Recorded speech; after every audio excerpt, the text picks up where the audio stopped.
Hello, everyone, and welcome back to another episode of Sword and Soul Podcast. Today, we're going to be talking about the backbone, the fathers, the men, and the biblical principles in society.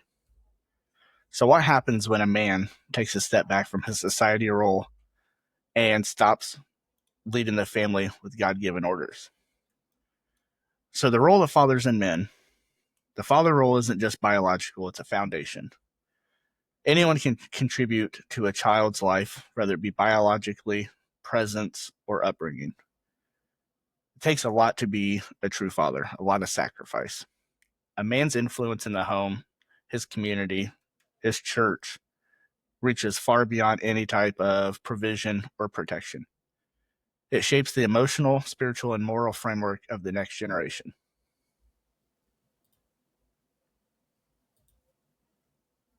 When you apply that to therapy, you just start talking about like being a dad isn't just about being around. A lot of dads are present physically, but they're not really there emotionally. And back in, you know, when I was growing up, it was going from one job to coming home and doing jobs at home in the garage, or coming home from work and then passing out on the couch and not wanting to be bothered because he was physically and mentally exhausted, from working a manual labor job all day. And I mean, that's not really an excuse because you have to be there emotionally for your children as well. And that's almost more important than physically, because a lot of times, a lot of fathers who aren't there maybe physically because of separation or jobs far away, they're there emotionally for the child, whether it's phone calls, um, always there when they need them kind of thing. And that makes up for a lot of that presence that's not there physically too. Yeah, I know for me being a joint custodial parent, a lot of the time previously was nightly FaceTime calls, nightly phone calls, text messages daily. Because when you're not able to be there physically every single day, there is some type of connection that has to be established with your child. Yeah. Daily phone calls, daily text messages, showing up for sporting events, telling them that you're proud of them. That's one thing that a lot of kids do not hear enough of nowadays is that their parents are proud of them, let alone the father. Uh-huh. And it's everyone always wants to be perfect, whether it's at work, school, hobbies, but especially being a dad, kids don't need a perfect dad. They just need ones that are attuned, ones that are going to address their emotional needs when they see that they're down or struggling or frustrated, and be there to step in and pick up the slack for them and ask them what's going on, how can I help. Like you said, no, I would say it goes beyond kids. People don't hear that I'm proud of you, that I see you, that you're doing a good job. And that's a societal thing. And it's something that needs to be fixed. And if you can do it in your home, that's really going to be super important for your kids. Yeah, that's one thing we've talked on many different episodes is how healthy it is to have emotional health and to be able to be vulnerable, being able to speak out, step up, and to show the people around you that A, you care about them, and B, letting it be known that you care about them. Yeah, and a lot of us men, we weren't raised to express emotion. So it's like the sins of our father, we have to break that cycle and start teaching, our children that emotional health isn't a weakness. If you're struggling, it's not weakness. It's about being vulnerable and being strong to take those next steps. We've talked about that in other podcasts. Is that it takes more strength to actually say something and to take responsibility and seek help than it does to just let things continue to snowball. Yeah, and fathers and positive role models are extremely instrumental in bringing up a child, having a safe and secure family, protecting the home. And when males are present and they're truly engaged, they model what it's like to really navigate through life. The big one that I notice nowadays is self control. So many kids do not know how to control their emotions because they don't have that male at home. Tell them it's okay to cry. It's okay to be frustrated, to be mad. And society now, there's just a lashing out of emotion because they don't know how to regulate it. And when you don't know how to regulate your emotion, it's hard to find a purpose as well because you're so emotionally charged. A Yeah, and if father's you're, affirmation is really just being an anchor of confidence for the child. if you're in the home and that male, it doesn't even have to be your dad, that male role model, or even your mom or any adult role model that you have direct contact with, if they can't control their emotions and they're emotionally dysregulated, then the child is going to pick up on that, and it's just going to seep into their behaviors and to their life. Kids learn by watching. I mean, they're not going to, you can tell them all day long how to do something and why it's important, especially emotionally. But if they're not seeing you model that same behavior, they're not going to pick it up. Yeah, and it's really just leading positively and setting the example. Spiritually, a father sets the tone for how faith is perceived in the family and how it's practiced. If a child watches his dad drop down on his knees and talk to God and beg out, that's so vulnerable for a child to sit there and witness that, and they find that it's okay for them to walk with God and speak out and ask for God's help. And when the biological fathers are absent, there's there has to be some type of presence of a strong positive male figure, whether it be a grandparent, a teacher, a coach, even a boss at work, just somebody that really Yeah. knows how to walk as a man and how to show vulnerability and to pour into them. Because, I mean, as and I can only speak for myself, but, as a young child, teenager, and young man, you might not notice it, but you are looking for that connection. You're looking for that person to model after. You're looking for that individual to look up to. And if you don't have the right ones in place, you might end up with somebody that it's far worse than having nobody. And for me, it was my grandfather. I mean, he was a war veteran. He was a family man. And I never, like, when he did get angry, it always was followed up with love and support and an explanation. There was, it was always supported by the opposite emotion as well, and not just that anger and that lashing out. And he was a teacher. Like, if there was something to do and you wanted to learn it or he was doing it, he would teach you how to do that. And without him, I can't, I don't even know where I would be. Yeah, it seems like that generation of grandparents truly knew what it was, how, or truly knew what it was like to be hands on with their grandkids. Yeah. So when you asked, "Hey, Grandpa, show me how to do it," he didn't do it. He gave you the tool and walked you through it. Yep. And I know I can speak for myself. Like when my grandfather passed away, the family dynamic just kind of fell apart on our family because he was the glue. He was everything that the family embodied. Yeah. And it's just like how he taught me how to build things and repair things. We need to also apply that to emotional health because we're not doing that. I mean, these fathers who are comfortable teaching their kid how to work on a car, to change the oil, to build a birdhouse, to repair something, but they're not comfortable with the emotional side of it. And that needs to be something, I mean, as a man and a father, it's your responsibility to work on that. So if you think that, I mean, if you know that you're not going to be able to do that, then you need to figure out how.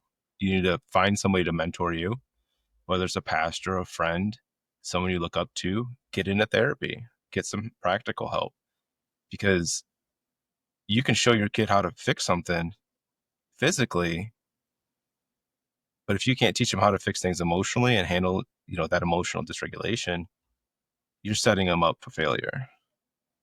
Yeah, and you really have to be able to teach your kid how to emotionally handle loss and failure. Yeah. It's really hard for a kid to grasp the thought of like sports, going into a high strong emotional game and losing and not knowing how to channel that emotion to motivate you going forward in every aspect of life. I mean, they have said for years that you learn more from losing than you do from winning. Yeah. So modern society has increased modern society has increasingly minimized, dismissed, or mocked the importance of manhood or fatherhood. Uh, Media nowadays portrays fathers as just absolutely buffoons, like the Homer Simpsons, Bob's Burgers, like those people, like they're characters in themselves, and none of them really show what it's really like to be a masculine. It's really hard for kids that spend a lot of time on social media to watch a father figure on TV and not see that sense of masculinity and know how they should be handling themselves. And that, I mean, it really has consequences to that. And nowadays, I mean, kids are raised on devices. So you've got, like you said, the Homer Simpsons, the Bob's Burgers. I mean, I love Bob's Burgers. It's my favorite animated show. But you're right. If that's their only, if that's their North Star for fatherhood, and that's what they're modeling things off of and learning things from, I mean, it's a show, it's make believe. I mean, it's not reality. And a lot of kids don't know that to turn that off and to seek, you know, leadership elsewhere and to learn behaviors in the real world rather than social media, YouTube, because you're only seeing one side of a person. You're only seeing what they want you to see. Like we've talked about, plenty of times. And it's, we just need to disconnect and ground ourselves back in the family rather than let our kids just learn from others. Yeah, this drastic cultural shift has consequences. These Yeah, men aren't held to higher standards. They're not held to the responsibility, the leadership, and the families and the communities are really suffering. And it's up to our generation and the generations behind us to change the cycle of the broken homes, the leading with anger, and the social dysfunction. yeah, and it's the more we connect with social media and technology, the worse it just seems to get. Yeah, we're drawing back. We're witnessing a drastic change in how men are perceived based off of the news and social media. And you have your alpha males, as we'll call them, that are getting scorned just for being themselves. Yeah, and it's like, if we're gonna be honest, culture today, it's just made it confusing how to be a man. Be strong, but not too strong, soft, but not too soft. And that kind of narrative really sets men up to fail either way because there's no like right or wrong. There's no like middle of the road. You're gonna swing, you know, too soft or yeah. I mean, you're just gonna. It's not reality. And we talk a lot about like armor that men wear, like especially in my sessions. A lot of men use sarcasm, silence, anger, humor, and but underneath, it's just this fear of not being adequate, constantly putting themselves up against others and not having that solid foundation from whether it was their father, their grandfather, their upbringing to really be kind of that North Star for them and how to act and behave, let alone adding culture and society on top of it that just kind of muddies everything up and doesn't certainly doesn't help you try to figure out who you want to be and how to handle things. Yeah, the term masculinity is it's almost like a a taboo word nowadays because it's so hard to describe what masculinity stands for. Yeah, especially the toxic masculinity. It's just a buzzword. I mean, if we're going to talk about toxic masculinity, we also need to talk about toxic femininity, because as humans, anybody and everybody can be toxic. It's not attached to a certain gender. And only talking about one side of it is doing a disservice, and it's polarizing, and it's really just condemning men, when being toxic it's not exclusive to just men. No. So our job is really to restore the vision of what manhood really means. As a society, we must recover the true term of manhood and celebrate the responsibility that a man carries. Letting a man put his ego aside and really be a service member to the family, the community, the church, his workplace. We're not called to be dominant, but we are called to lead with strength and love. And that's one thing that really needs to be celebrated as a loving, strong husband or father or leader of your church or community. And a healthy, present father figure, he doesn't diminish others. He knows that his strength is in his numbers, and building up people around him really builds him up as well. Yeah, and a good starting point when I'm working with my guys is, after building some solid rapport, giving some exercises and skills to handle stressors, I like to get into value and goal work. And I encourage everyone to just look up a value list, and pick out, just go through it. And when you stop finding some that are applicable to you, you stop writing them down. And then you write your goals out: short term, 2 to 4 weeks; midterm, a month to 3 months; long term, like 6 months to a year, or even longer, like 5 years. And putting down your values and your goals on paper, it puts them, pulls them from the shadows, pulls them from inside of you, and really just makes you face them, and makes you look at them, and it makes you be accountable for them. And checking those every week, every couple weeks, crossing goals out as you make them. And when you find that maybe your stress is increasing, depression's increasing, anxiety's increasing, it feels like things are starting to unravel a little bit, look back at your values.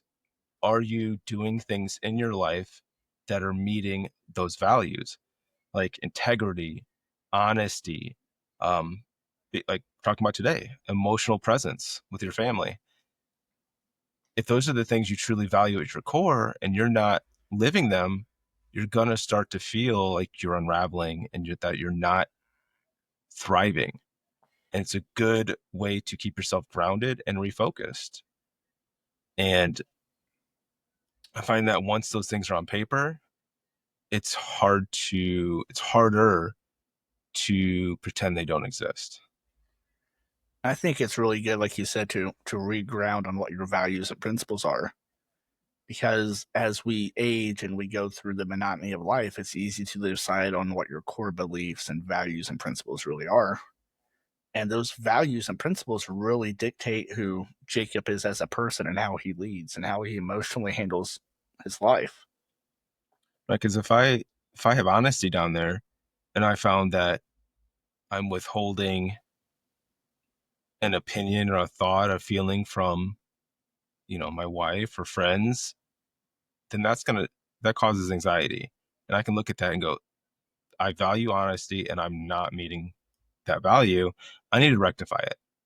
And then I can keep myself accountable, shore up that issue that I'm having, put that emotion or that thought out there, and see if that resolves some of that anxiety and that worry. And it's also important to go back to these values and goals and constantly update them, because you as a person are constantly changing. And say maybe you have a list of values that are important, but you kind of have them nailed down and you're kind of living them, day to day and week to week, and you're not having much trouble with them, add some other values to it, some that you want to start doing better at, and challenge yourself to improve in those areas as well. Absolutely. And thankfully, we have the Bible that really tells us what it really means to be a man and a father. And the vision isn't about dominance or pride, it's about responsibility and love and leadership. So we go all the way back to the beginning of Genesis, and Adam was created to lead and to protect not only the garden, but his family and the community around him.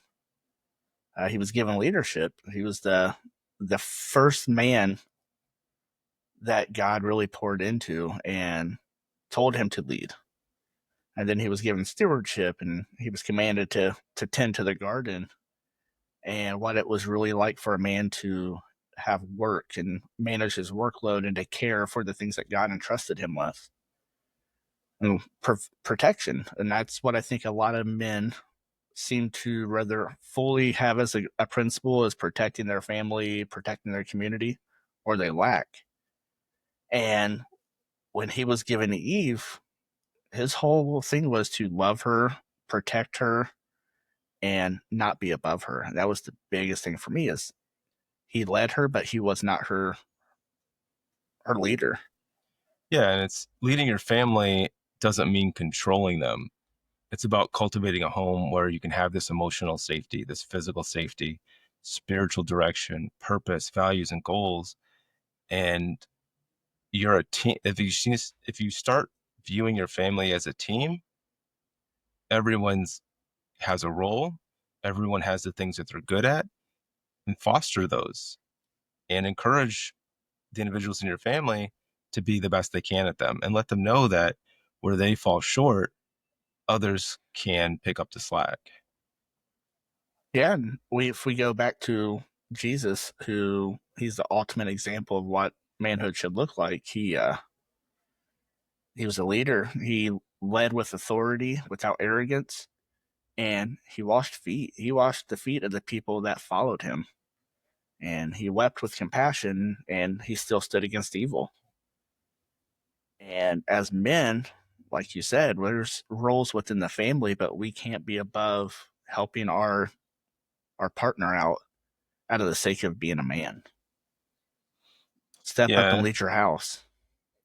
yeah, and as we're talking about this, I'm trying to picture someone who's listening, and we haven't touched on this idea of like roles within the home, because a lot of this talk just kind of comes with these like these just defined roles, whether they're gender roles, family roles, and it's like those are fine if it's agreed upon within the house, like you do the laundry, I'll do the lawn. But sometimes, like a lot of men don't want to do the things that might not be a part of their identity as a man, which is folding the clothes and doing the laundry and cooking. But you have to. If that's something that your wife is weak on and you can be strong on it, then that is your responsibility as the man in the home to do that kind of thing. Yeah, and I know I might be a one off here, but I find it peaceful to clean my house, to turn a song on or turn the radio on and just clean, whether it be indoors or outdoors. I find it enjoyable. Yeah, I'm the opposite, but I've my wife has definitely helped me with that, and now it's like comes because we clean on like Friday or Saturday or whatever, and it's like, oh, Friday's coming. It's like, do I have a block of time that I can do this? And then it's like that goal of getting everything done and being able to light the candles, because Uh-huh. that's the ultimate win, is getting your chores done and house all cleaned, and you get to light that candle. And so that's See, just I'm the kind of one of the opposite. weird The first things. thing I do is I light the candles because once I'm done, I'm gonna be able to sit there and smell those things. Yeah, I get that. I get that. For us, it's more of like the prize at the end of it. Yeah. So we got to ask ourselves, where do we go wrong along the way about what it's like to be a man? And I think it really goes back to is the removal of God from certain homes and society telling us that it's not okay for a man to be vulnerable. It's not okay for a man to stand for what he believes in. And a lot of the traditional values of the family have really been neglected.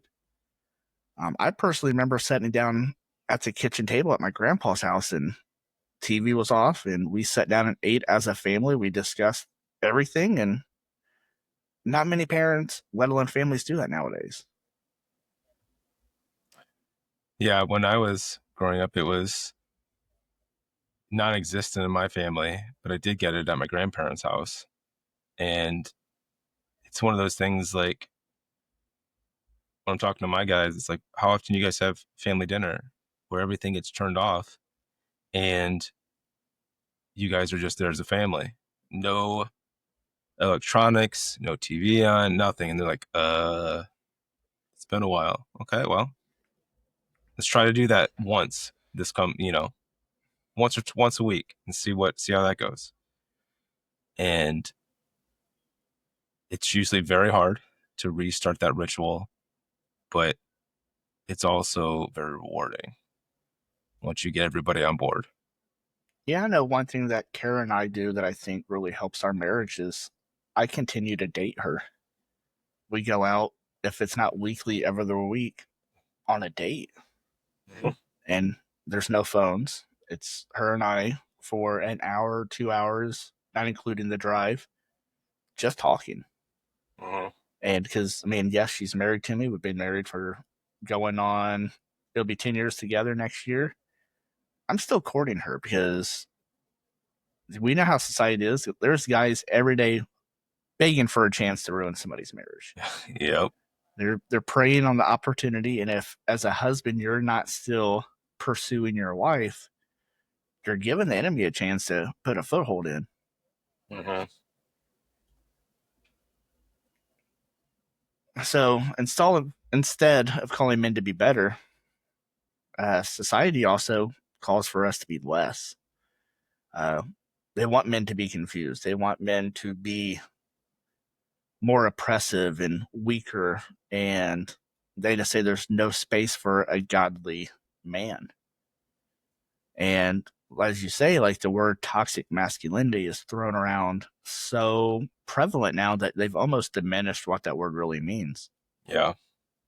And it's a call to action for men that have strong principles, strong values to lead their families and set the example within their church, within their community, and to change that generational thought on it for their kids going forward.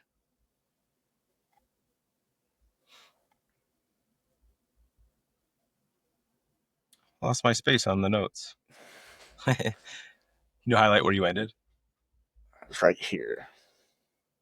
Okay. Yeah, we talked about toxic masculinity a little bit, but like I said before, and I'll say it again, it's scared a lot of men into silence. Men who are afraid to stand up and protect, maybe out in public when something's going wrong, because I mean that opens you up to criticism, maybe even legal action if something crazy happens, or in your family, in your home, and it disconnects us from our love, our purpose, our accountability, and we need to start separating healthy male strength from harmful patterns and start healing rather than hiding from the things that we're dealing with. I mean, that really, like back in the 80s and 90s when toxic masculinity was kind of coined, that was the point, was to highlight where individuals aren't, really exploring that emotional side, and they've let that kind of wither away and die. And that's really, without that term, we just need to be focusing on that, is getting back into touch with our emotional side, our needs, our wants, and communicating those things. And I'll tell you, it's one of the hardest things you can do. Yeah. And I think also nowadays it's one of the things that's really wounded the families is the overabundance of absent or passive men, whether it be that they're physically gone and they've abandoned their children and their husbandly duties, or even just the emotional and spiritually absent. As you were just talking about, it's a dad that shows up daily, still physically there, but he's detached. He's distracted by his phone or depression, whatever it may be, and he's completely unengaged with his family. Well, and to interrupt there, a lot of men, they're so focused on recognition and getting noticed by people outside of the home that it takes away from the attention that you should be garnering from within your household. Yeah, and it's one of those things like you kind of alluded to there, like the recognition. And we talk about this in the men's group at church a lot is what are you putting your identity in? Is it the fact that you're a CEO of a company, whatever your work may be, or your bank account, or is it the fact that you're not a God fearing father and you're not present with your children? So therefore, you're finding something to put your full identity in, which is work or your hobbies. I know a lot of people our age that their whole identity is sports still. And we've been out of high school 20 years and you're still in a softball league, a bowling league, a golf league while you leave your two, three, four kids at home and you're disengaged from them. Yeah, a lot of men, like you said, they've got their sports and their hobbies, which takes them outside of the home, which is, you know, usually I see the opposite where nobody has a hobby and they're not doing time with the guys and they're not doing time by themselves. And I really try to stress that that is important to do. But on the other side of it, like you said, they have this whole identity, whether it's, you know, softball league, bowling league, golf league, and every Saturday, every Sunday, every Saturday and Sunday, they are just booking themselves with hobbies. And like you said, they're leaving three, four kids at home with the wife, with the in-laws. I mean, that there comes a time where you have to step up and swallow your pride, your ego, your needs, and put back into your family because everything we talked about up until this point about presence physically and emotionally, if you're constantly doing these things outside of the home, who's raising your kids? Yeah, and as an absent father, if you have sons at home, they're looking up to you and they notice that you're not there and they see where you're prioritizing your time. Exactly. It's very likely that they're going to fall into the same type of pattern when they get older. And that's a problem. Generation after generation of men putting their hobbies ahead of their family. And I'm not saying don't have hobbies, don't have interests, don't have things that you enjoy to do, but they shouldn't take priority over your children. Yep. Priority your children, wife, household needs. I mean, there's a fine balance. You have to have alone time with your wife. You have to have your family time. You have to have alone time with yourself. And you have to have alone time with friends. And learning to find the balance of all of those things is really key. And a lot of people just don't have that. Yeah, and I put that in the notes that we live in a society nowadays where people are addicted to escaping from their responsibilities, whether it be video games, which it was funny I typed that down because that's you and I are bonding, but then there's pornography and hobbies, and as much as it's truly overcome in society, like these virtual fantasies that people are truly throwing themselves into. You're coming home from work and throwing on a headset and you are neglecting the real world around you in exchange to create a world inside of a video game that you're never really going to be a part of and there's no reward to. So instead, Oh, like men, go ahead. before you go on, I was gonna trying to figure out what the word for it is, so I'm looking it up. So like right now we're just kind of seeing the I mean that's been going on for a long time, to be fair, with like World of Warcraft, um type virtual worlds. And from that you've got Roblox, Minecraft, like Fortnite's even turned into like just this virtual hub and world. Like, and this all just reminds me of like Ready Player One.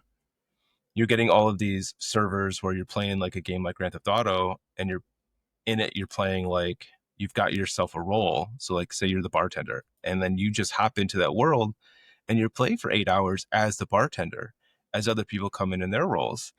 And it's funny, but it's also going to get, my assumption is that it's going to just spiral. These virtual worlds are going to be a lot more entertaining and engaging. And before we know it, we're gonna have a full Ready Player One. And if you haven't seen that movie, you should watch it because it came out, I don't know what, 10 years ago maybe by now. So it was ahead of its time. And now we're just starting to see that just grow and grow and grow. Yeah, and the entertainment industry, which is what video games are, they're truly preying on our generation because we grew up with video games and it connects us to our nostalgic childhood before bills, before we had any problems. And I mean, you can hop on Twitch, for example, and find 1,000 people playing Grand Theft Auto roleplay, where That's what it was called. their Yep. whole entire life is them role playing a fake life in a video game, to Yeah. where they truly become a character and they have a, like you said, a job where you go to work as a social worker during the day for 9 to 5, and you come home and from 5 to midnight, you're role playing as, like you said, a bartender, and that can't be, it can't be healthy on the brain. It's just constant need for escapism because we don't want to deal with, whatever crappy things we got going in our lives, our spouses, our kids, our friends, the bills, things that are just falling apart around you, is which we seek this escapism. And whether it's in role playing, VR, drugs, alcohol, pornography, sex, I mean it's all in this it's all accomplishing the same thing, which is pulling you away from your purpose, pulling you away from God, pulling you away from your family, and distracting you from your responsibilities and taking care of yourself physically, emotionally, as well as providing that kind of support that your family needs. Absolutely. So as men, what we really need to do is rededicate our time instead of escaping and get rerouted back in the word.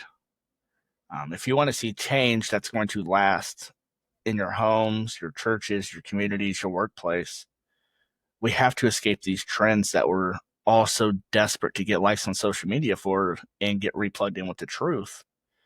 And that's the word of God. And a man who is fully rooted in scripture, that has his full identity as a child of God, and he's plugged in with his church, he gets transformed and he can lead his family into so many great things. And when you have a strong man leading his family, you're breaking those generational curses. You're teaching your young men that are your sons what it's like to be a man and how to love, how to lead, how to protect, and how to, for a lack of a better word, be a toxic man without being toxic. Being He's a true in strong his man. identity as a man Yeah. and owning it, and he can't be shaken from that identity. So one thing I wanted to touch on biblically was Ephesians 5:25, which I've talked many times about how Ephesians is my favorite book. And it says, "He who honors and serves his wife, loving her as Christ loves the church." And what that means truly is to love your wife unconditionally, to lead her, to protect her, to set the example for your family, and to be one with your partner. And when a husband and wife are moving together, that family is dangerous.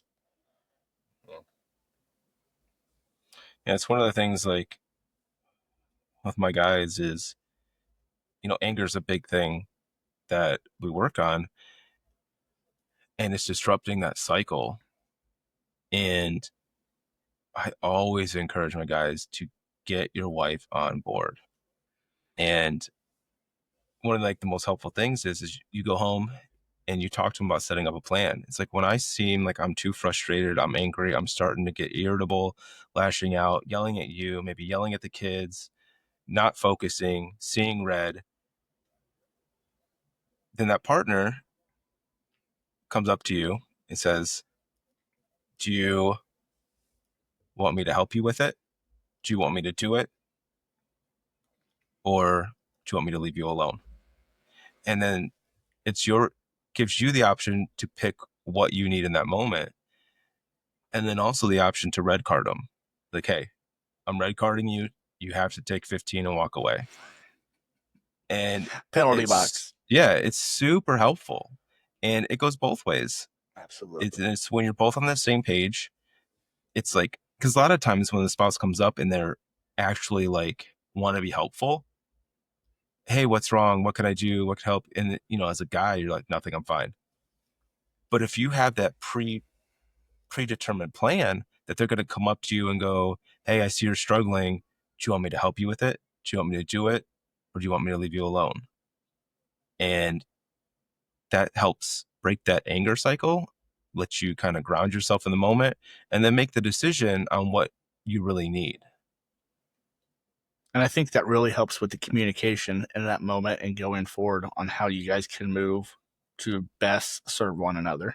Yeah, it builds trust, it builds comfort, and it builds a sense of camaraderie in the family because you're a team.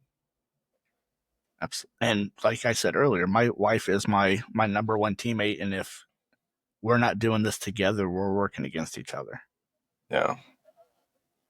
Do you have anything else you wanted to add before we wrap this up?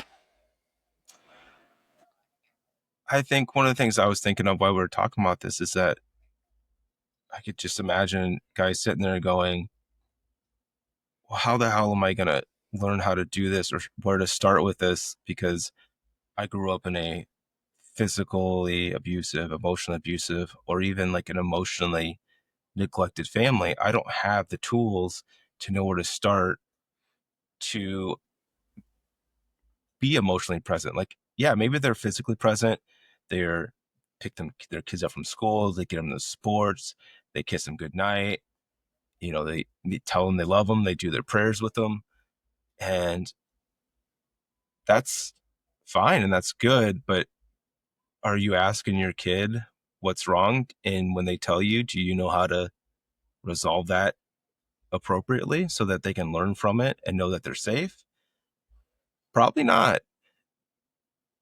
So it's going to take just knowing that you're lacking in that area and admitting it and saying, okay, I know I need to work on this. I'm pretty good. I'm there physically for my kids and my wife, but I'm really lacking in the emotional support. Ask your wife. She probably knows a few things that you could do to make it better. And if you're not comfortable with that, ask a buddy who you think has it together. And if all else fails, get online and search for a therapist, somebody that you can be comfortable with. Seek somebody out at church, anybody. It doesn't matter. Everybody has their own experiences and their own skills. And most likely, if you reach out to somebody, they're going to be willing to help you. All right, we're going to close this a little differently this time. I think going forward, I'm going to close every podcast with a prayer before we wrap it up. Heavenly Father, just want to thank you for this episode and thank you for the men and the women that tune into this podcast. I just ask that you speak to every man, father, parent that listens to this and that you turn to them and you help them be present, Lord. Let's remind each man that their strength is in numbers and their strength is in vulnerability. Help each man find a godly man in his life to plug into and get solid advice from. I ask that you remind each man to turn to the word because it is the truth. And if a man is armored with the truth that is your word, he cannot be stopped, Lord. So I ask all these things in your name. Amen. Amen. Thank you all for tuning in. Sword and Soul Podcast. You can find us on Facebook, TikTok, Twitch, YouTube, and Spotify. Have a good evening. Later, guys.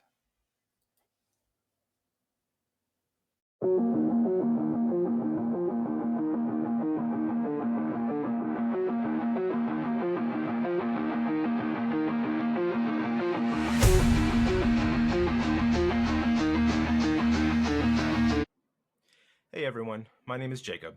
I'm a licensed therapist and co-host of the Sword and Soul podcast, where we explore mental health through a faith-based lens. This podcast offers spiritual encouragement and mental health education for informational purposes only. It's not a substitute for therapy or medical advice, and listening does not create a therapist-client relationship. If you are in crisis, please call 911 or present to your local emergency room. The full disclaimer and a list of mental health resources are available in the show notes. Thank you for listening and enjoy the show.